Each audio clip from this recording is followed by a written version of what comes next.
Aujourd'hui, on va découvrir ces livres derrière la plume. On part à la rencontre d'écrivains en entrant dans leur univers le plus intime, leur bibliothèque.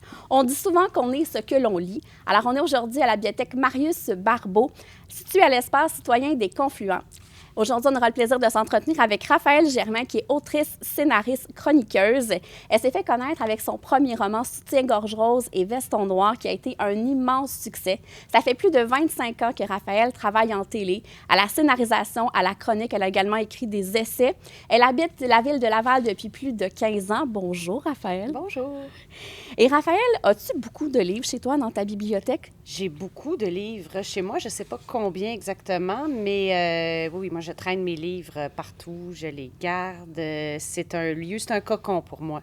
Ma bibliothèque, en fait, on a fait faire des murs spécifiques là, pour mettre les livres. Donc, c'est vraiment comme mes murs sont constitués de livres et ça m'enveloppe et ça me rassure. C'est mon lieu c'est mon safe space, comme on dit en bon français. Est-ce qu'il y a un livre ou des livres que tu gardes, mais que tu lis pas ou que tu n'as pas aimé? Ah, tous mes livres, à peu près. C'est-à-dire des livres que j'ai pas aimés, je les garde pas en général. Mais si je les ai déjà aimés, parce que des fois, tu sais, on évolue dans nos affections littéraires, je les garde pareil parce que ça signifie quelque chose. Mais je garde la vaste majorité des livres qui sont dans ma bibliothèque, je pense pas que je vais les relire, mais je les garde quand même parce que je suis contente qu'ils soient là. C'est une communauté, puis ça fait partie de moi aussi. Donc, je trouve ça le fun d'être entourée par ces vieux amis, on pourrait dire. Et s'il y avait un incendie chez toi puis que tu pouvais sauver seulement 3 livres, lesquels choisirais-tu? Bon, ça serait très dur. Évidemment, il y aurait le fameux Moravagine, parce que, bon, c'est le grand souvenir. Mon père m'avait acheté La recherche du temps perdu de Marcel Proust dans l'édition de la Pléiade.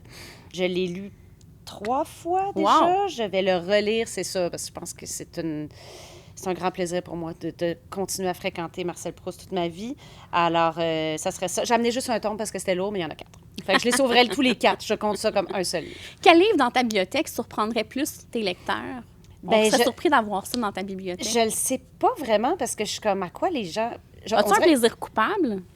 Mais pour moi, il n'y a pas vraiment de plaisir coupable en littérature. J'ai une petite étagère de chick-lit. En fait, c'est peut-être la petitesse de mon étagère de chick-lit parce que j'ai été connue ici au Québec pour écrire ça. J'en ai consommé très, très peu dans ma vie. J'ai dû lire comme 4 livres de chick-lit. Fait que c'est peut-être ça. J'ai aussi ma petite étagère de fantastique. J'aime beaucoup le fantastique. Tu sais, genre Lord of the Rings, Seigneur des Anneaux, Adjacent et tout ça. Ça me surprend, ça. C'est bon, ben voilà, j'ai trouvé quelque chose. Fait que oui, j'ai cette petite étagère-là qui sont un peu dans le même coin. C'est ce qu'on appelait dans le temps, je ne sais plus si le mot existe encore, la paralittérature, là, qui était considérée justement comme une moins respectable là, que la littérature. Je trouve que ça ne devrait pas être le cas, mais donc ça serait peut-être cette petite étagère. Et qu'est-ce qu'on retrouve en ce moment sur ta table de chevet? Sur ma table de chevet, il y a un livre de Karl Ove Nosgaard qui s'appelle Det tredje riket. Parce que tu lis en norvégien? Je lis en norvégien. Ça a été mon projet de 2025, apprendre le norvégien. Et aussi, j'ai amené... Parce que j'aime beaucoup les polars aussi, ça, je sais pas si c'est... Et j'ai amené 2 polars de femmes québécoises. Parce que j'ai Roxane Bouchard, qui est comme mon deuxième sur ma table de chevet, avec les enquêtes de Joaquin Morales. Nous étions le seul de la marque, qui est le premier tome de sa trilogie. Oui, alors, c'est ça, vraiment. Et Andrea Michaud, qui est une fantastique autrice québécoise. Et souvent, les polars, on associe ça souvent c'est comme une littérature de gars, un peu. Fait que je trouve ça le fun au Québec qu'on ait vraiment comme 2 femmes. Bien, il y en a plus, là, mais tu sais, que j'en ai avec moi 2 qui sont des filles, qui écrivent comme cette espèce de littérature-là, qui se l'ont appropriée, puis qui l'ont en même temps faite à leur façon. Très littéraire dans leur écriture, tous les deux. Roxane, très poétique. Oui. André, qui a une écriture vraiment exceptionnelle pour du polar. Là. On n'a pas l'habitude de ça. Non, puis une façon de décrire, je trouve qu'André Michaud, la façon dont elle décrit la nature aussi, ses livres sont très ancrés là, dans une nature d'estrie, canton de l'Est et tout ça. Mais sa façon de décrire ça, puis comment le côté sombre et inquiétant et en même temps enveloppant de la nature, je trouve vraiment que c'est des super plumes, puis c'est des livres en même temps qui sont complètement prenants, qui ont super bien marché aussi, et pour cause, là. Parce que j'ai ma petite étagère d'autrices québécoises, là, c'est-à-dire que j'ai comme une étagère complète juste Québec, puis il y en a 2, 3, c'est vraiment juste les livres de filles d'ici.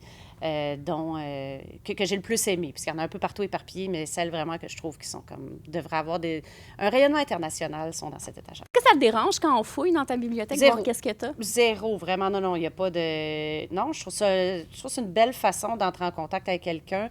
Et ce serait quoi le livre le plus embarrassant que je pourrais trouver dans ta bibliothèque? C'est ça, je peux pas imaginer être gênée par un livre. Moi, pour vrai, je suis comme...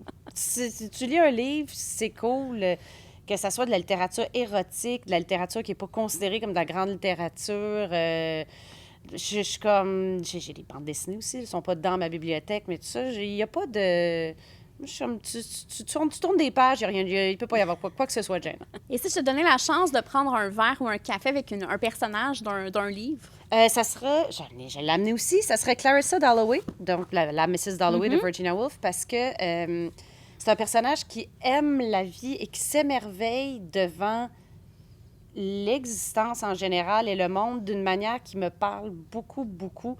J'ai lu ce livre-là plus jeune, je l'ai relu récemment, il y a quelques semaines, et c'est comme... Je comprends ça, moi, la façon dont elle voit le monde, puis qu'elle est comme, j'aime le monde et j'aime la vie, puis je suis comme... On se parle, elle et moi.